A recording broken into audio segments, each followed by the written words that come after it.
Fascist খুনি হাসিনা বা আওয়ামী লীগ বাঙালি জাতীয়তাবাদে বিশ্বাস করে, কলকাতাপন্থী ক্যালকেশিয়ান কালচারালি বিশ্বাস করে। আর বিএনপি বাংলাদেশি জাতীয়তাবাদ এবং বাংলাদেশের মৌলিক কালচারে বিশ্বাস করে। অর্থাৎ তাত্ত্বিকভাবে বোঝা যায় দুটি দলের কালচারাল বিশ্বাস কিন্তু এক না। কিন্তু বিএনপি এবার সেটা কি পারবে কালচারাল ফ্যাসিবাদকে ভেঙে নিজেদের নতুন একটি কালচারাল হাব তৈরি করতে? এই জন্য প্রয়োজন সংস্কৃতি মন্ত্রণালয়কে একটি পরিকল্পিত জোন হিসাবে তৈরি করে সেখানে একজন যোগ্য মন্ত্রীকে কালচারাল মন্ত্রী বা সংস্কৃতি মন্ত্রী বা তথ্যমন্ত্রী বানানো। কিন্তু দেখেন, বিএনপি এবার সংস্কৃতি এবং তথ্যমন্ত্রী বানাতে যাচ্ছে কাকে? জোনায়েদ সাকিকে। জোনায়েদ সাকি বাম, পাহাড়ের ঝামেলা নিয়ে তার বিরুদ্ধে অভিযোগ রয়েছে এবং সফটলি ভারতপন্থীও বটে। তাহলে এই কালচারাল ফাঁদে বিএনপি চিরকাল আটকা পড়ে থেকে গেল। নাসিরউদ্দিন বাচ্চুদের সম্মিলিত সাংস্কৃতিক জোট, ফরিদুর রেজা সাগর চ্যানেল আই, তাদের কালচারাল আগ্রাসন, ভারতীয় কালচারের প্রতিনিধিত্ব, তারপরে ডিরেক্টরস গিল্ডের ভারতপন্থী কার্যক্রম, শিল্পী সমিতির ভারতপন্থী কার্যক্রম, সব কিছুই আবর্তিত হয় ক্যালকেশিয়ান কালচারাল থিমকে কেন্দ্র করে। ভারতের হেজিমনিকে তৈরি করা, শক্তিশালী করাই যাদের উদ্দেশ্য। সেই ফাঁদে কিন্তু বিএনপি অলরেডি আবারও পড়ে গিয়েছে, এবার সংস্কৃতি মন্ত্রী জোনায়েদ সাকিকে করার মাধ্যমে। এই পরিস্থিতি থেকে গত 46 বছরেও বিএনপি কাটিয়ে উঠতে পারে নাই, এখনও পারবে বলে আর সম্ভাবনা নাই। এই কালচারাল ফাঁদে বিএনপি অলরেডি পড়ে গিয়েছে। বিএনপির বিরুদ্ধে অলরেডি প্রতিবাদ শুরু হয়ে গিয়েছে। দেখেন, বিএনপির ভিতরে কিন্তু ছদ্ম লীগ ফ্যাসিস্ট খুনিরা বসবাস করে এখান থেকে সুবিধা নিয়ে। আপনি চোখ বুলিয়ে দেখেন,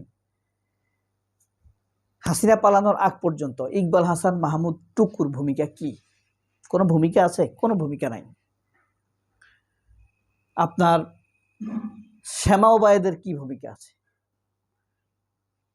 টকশো করা ছাড়া কোনো ভূমিকা নাই।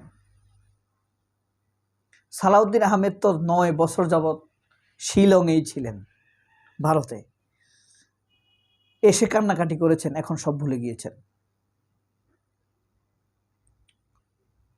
হাফিজউদ্দিন আহমেদ, এদের কম্প্রোমাইজের কারণেই খালেদা জিয়া দীর্ঘদিন জেলের ভিতরে ধুকে ধুকে মৃত্যুর দিকে এগিয়ে গিয়েছেন। এক সময় ছাত্রদল বলেন, বিএনপি বলেন, সবাই কিন্তু শিবিরের খুব প্রশংসা করত। শিবির শক্তিশালী, শিবির সুশৃঙ্খল, এমনকি খালেদা জিয়া, বেগম খালেদা জিয়া শিবিরকে অনেক ভালোবাসতেন। সবই যতদিন তাদের জোট ছিল ততদিন উভয়ের প্রশংসা করেছে। এখন বিএনপি জামায়াত বা শিবিরের প্রশংসা না করলেও সমীহ করতে বাধ্য। আর 1 নম্বর প্রমাণ হলো, তারেক রহমান প্রধানমন্ত্রীর শপথ নেওয়ার সাথে সাথে সর্বপ্রথম যে সিদ্ধান্ত নিয়েছেন সেটি একটি জামায়াতের এজেন্ডা।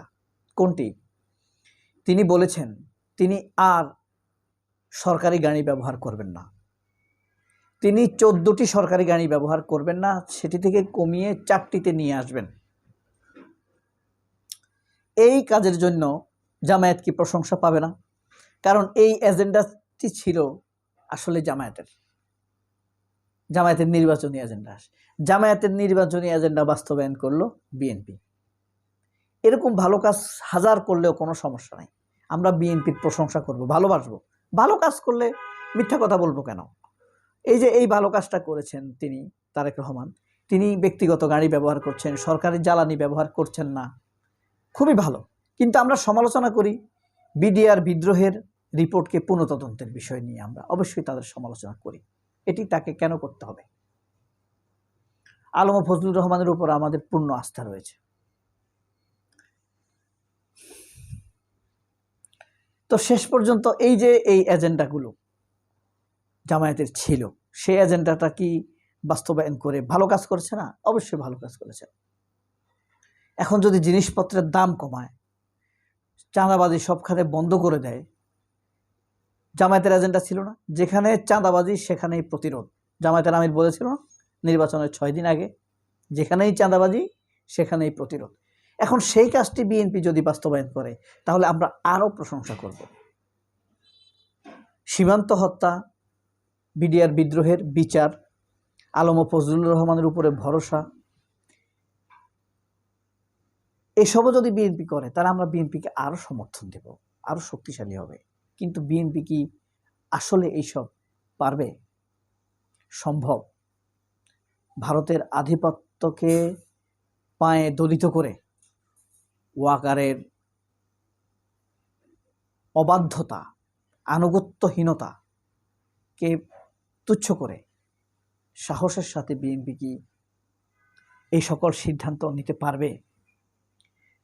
আর ভারতের কালচারাল হেজিমনিকে ধ্বংস করার মাধ্যমে সেই পরিস্থিতিকে কাটিয়ে উঠতে না পারলে বিএনপি কোমর সোজা করে কোনো দিন কোশ্চিনকালেও দাঁড়াতে পারবে না।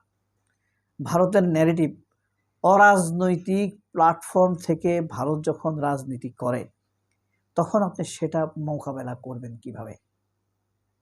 ফরিদুর রেজা সাগর, প্রথম আলোর মতিউর রহমান, এদেরকে মোকাবেলা আপনি করবেন কিভাবে? কিভাবে সম্ভব? কিভাবে আপনি